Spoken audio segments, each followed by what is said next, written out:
guys, welcome back to another episode of FNS Sports Media Podcast. This is episode 28, another Christmas edition, because it is December 13th. I'm Cooper. My name's Aaron. And let's get right into it.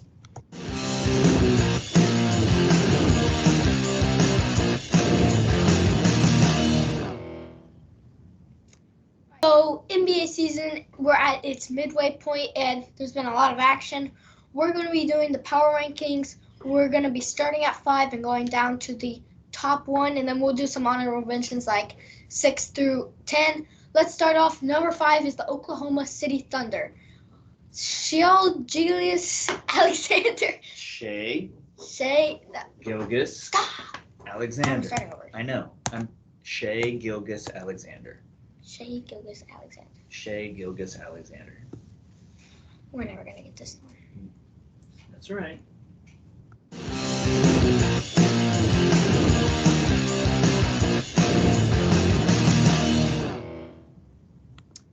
Alright, so NBA season is at its midpoint, and there's been a lot of action. We're going to kind of go over the power rankings. We're going to go 5 to 1, and then we're going to do some honorable mentions like 6 through 10. And let's start off with number 5 is the Oklahoma City Thunder. Shai Gilgeous-Alexander, he's been a monster. Chet Holmgren has been excellent. Jalen Williams is a perfect running mate for SGA. I'm not going to say his full name because I'm probably going to mess it up. The Thunder, they look better than most people have hoped. They're top 6 in offense and defense. Yeah, I think the Thunder are in a really good spot. They're primed to make another run at a little mini dynasty. Sure, they didn't win a title the last time around with Durant and Westbrook, but for a small market team, the Thunder are in a really good spot, are primed only to go up. Number 4, we've got the reigning NBA champs, the Denver Nuggets. Should we be a little bit worried about the Nuggets after this little bad stretch, or is it nothing? I don't know. The Rockets hadn't been able to win a game on the road all season, yet they come in, knock off the Nuggets. The schedule gets a little bit easier, so things might get a lot better quickly. And Jokic isn't going to be bad, maybe ever again, like we've seen in the past couple of games. Maybe this is just a little bit of a rough patch for the Nuggets after winning the title. Who knows? Can't knock them down too much because their main lineup is still pretty much unstoppable. Yes. Number 3 is going to the Milwaukee Bucks. How about you take this away? Yeah, so the Bucks have looked pretty flawed, but they're still winning games. Maybe that can be a positive. I don't know. Maybe. They're still finding ways to win those games, even though they're not looking fantastic. But on the flip side of that, they're creating some pretty bad habits in the way that they're winning games, especially on the defensive end of the court. I think that's maybe reinforcing some bad stuff for them. There's also this kind of weird feeling that Adrian Griffin is under fire as the head coach. I don't know. But when you've got Giannis on your team like that, you're always going to be fine. But this team might be in a little more of a precarious situation than maybe their record indicates. Yes. Number 2 is the Boston Celtics. There's not really a bunch of negatives. I mean, they're just an overall solid team. Drew Holiday, Derek White, Jaylen Brown, Jason Tatum, and Kristaps P. outscored opponents by 27.5 points per 100 possessions. I mean, that's just pure domination. I mean, I don't know what else to say. The Boston Celtics are just on a roll. They're going to be one of the teams to beat. For sure. And you could tell by team's attitude when they were playing against the Celtics in the midseason tournament that they had going on. People were ecstatic when they were able to knock off the Celtics. Yeah. So I think that's just going to be fuel for the fire for the rest of the season. And I think that everybody's going to give the Celtics their best shot every night. All right. Number 1 in the NBA power rankings is going to be the Minnesota Timberwolves. I mean, I'm not sure the Wolves could have had a better start to the season. Even with Anthony Edwards missing a little time, they just kept on rolling. The offense can take a little bit of tweaks, but I mean that's just nitpicking at otherwise a great start. Yeah, I think the only thing that I would nitpick here is that Timberwolves don't have that same track record of success as some of the other teams in the top five. So you kind of wonder how much of that is for real, how much of that is sustainable, and what's going to happen once they get to the playoffs. Playoff NBA basketball is a completely different beast than the regular season. We'll see if the Timberwolves can adjust and can handle that pressure. Right. And now some honorable mentions. Number 6 was the Philadelphia 76ers. Number 7 was the Orlando Magic. Number 8 was the Los Angeles Lakers. Number 9 is the Phoenix Suns. And number 10 are the Dallas Mavericks. Yeah, I'd also like to give a special shout out to the San Antonio Spurs, who are on an 18-game losing streak right now. Couldn't happen to a more deserving group of guys, though. That's all I'll say about that. Wow.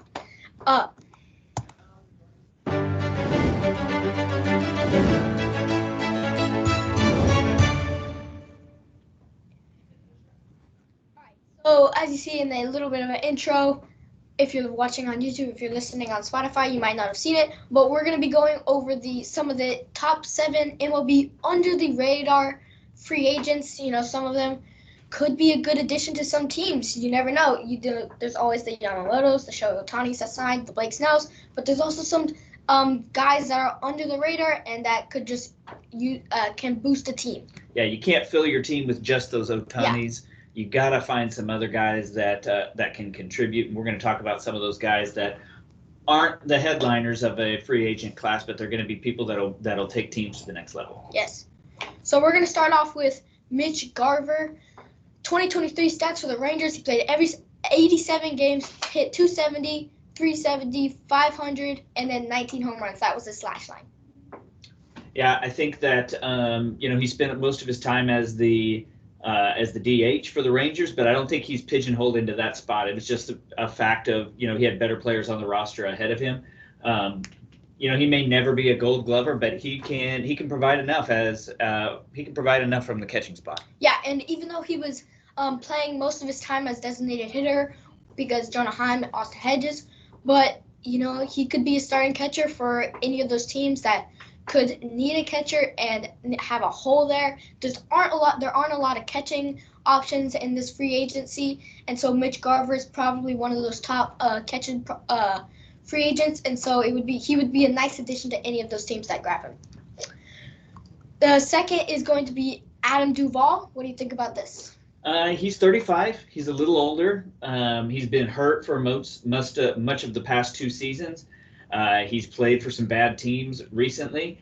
And so all of that is kind of like leads you to think that he's falling under the radar. But you got to remember, a couple seasons ago, this is a guy that smashed 38 home runs. He drove in 113, helping the Braves win the World Series. The main issue for Duvall is just can he stay healthy? While he was playing for Boston last year, as long as he was in the lineup, he was productive. But you got to keep him in the lineup. He's kind of one of those hot and cold guys. When he runs hot, he's on fire, and when he's cold, man, he's real cold. He's also a high strikeout guy. But this season's free agent market is real thin when it comes to position players. And now that Tyler O'Neill's been traded and everything else, even with the trade market, Duvall might be one of the best outfielders available. Yes. No. Next is going to be Jock Peterson. He didn't have a great year. His last time was 235, 348, 416, only 15 home runs. He had a 111 OPS plus. As the slash line indicates, Peterson is coming off a rather not really a good year. He did miss 30 games during the year because of a right hand / wrist injury. He also doesn't hit left-handed pitching very well, and it's not a good outfielder, but he still provides that power if he's healthy, and he's still a pretty good bat in that lineup if you can get him in there, and he plays 145 games. He can be a good addition to any of those teams. Next is going to be Sean Manaea. What do you think about this guy? He seems like, when you look at the stats right off the top of your mind, nothing really stands out to you. He had a 4.44 ERA. split time between the Giants bullpen and the starting rotation. He's only 31, but he's never going to be an ace. He's never had an ERA better than 3.5. He's not a double-digit K per nine guy, and he doesn't really eat a lot of innings, but he can still be beneficial. So if you think about the last half of the season last year, he was pitching almost as well as anybody in baseball. 3.44 ERA, pushing 10 strikeouts per 9 innings. Mm-hmm. A lot of that work came out of San Francisco's working out of San Francisco's bullpen. Eating up some innings there as a bulk innings reliever.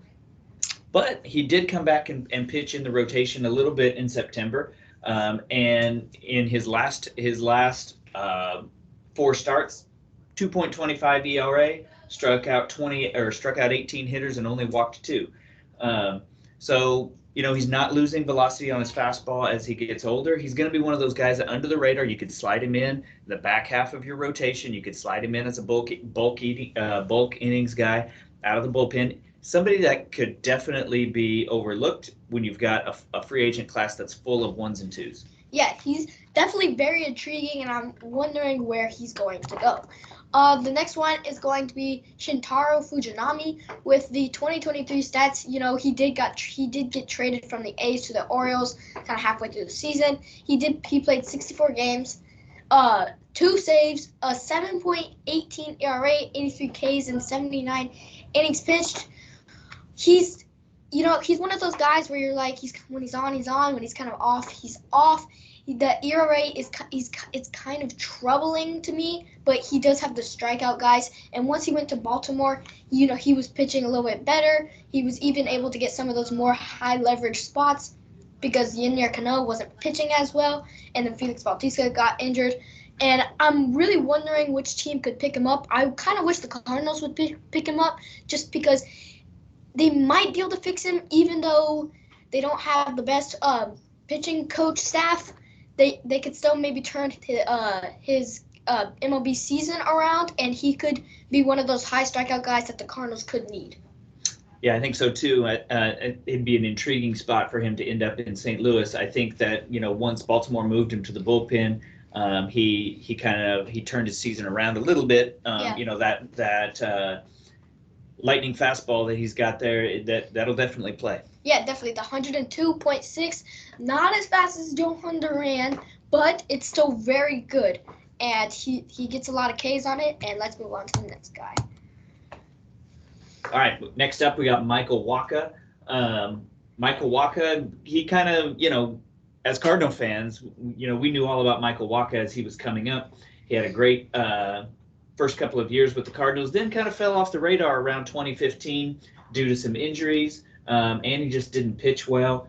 Then all of a sudden he kind of has this, he comes back to life with Boston and the Padres, and both of those clubs were kind of underachieving clubs, which kind of helps Wacha stay under the radar there. But he made 23 starts in 2024, and in 2022, and he made 24 starts in 2023. That's a lot of 22s, 23s, Yes. and 24s. And over the last 2 seasons, he's gone 25-6 with a 3.27 ERA and a WHIP of 1.14. Lost a little bit of heat on the fastball, but he is racking up strikeouts using that changeup that he's delivered. Tied for 3rd most in baseball in terms of numbers of strikeouts on changeups, which could suggest that even if he does lose a little bit of gas on that fastball, that he could still manage to survive with the repertoire that he has. And it feels like when you talk about Michael Wacha, it's like, oh my gosh, how long has this guy been around? He's only 32 years old. Yeah. So in theory, he could still sign a 2-3 year contract. For a club that's hoping to add some veteran presence to their bullpen. Yes, definitely. He kind of reminds me a little bit of Adam Wainwright while he was a little bit younger. Adam Wainwright, he could get fastball maybe a 94, probably tops out. Michael Wacha can't get the fastball, but his off-speed stuff made up for it.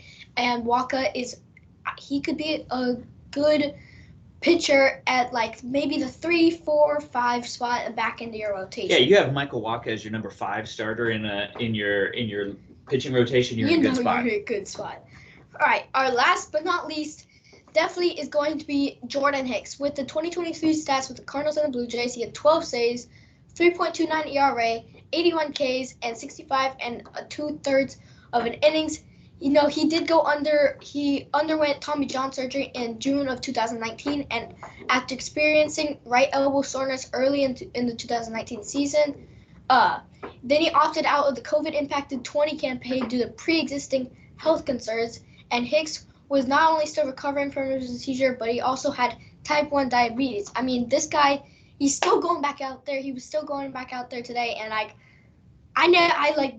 this is like really the first time me knowing that he had diabetes, and I feel bad for the guy, but now he's still throwing 103 with some good sinkers, some good movement, and now he could be definitely awesome back into your rotation. Like, I feel like he's going to be a little bit expensive, but he still is under the radar, because they have players like Josh Hader and Craig Kimball got signed, and they have those big name guys. And Jordan Hicks, pretty big name, but he's not like over the top.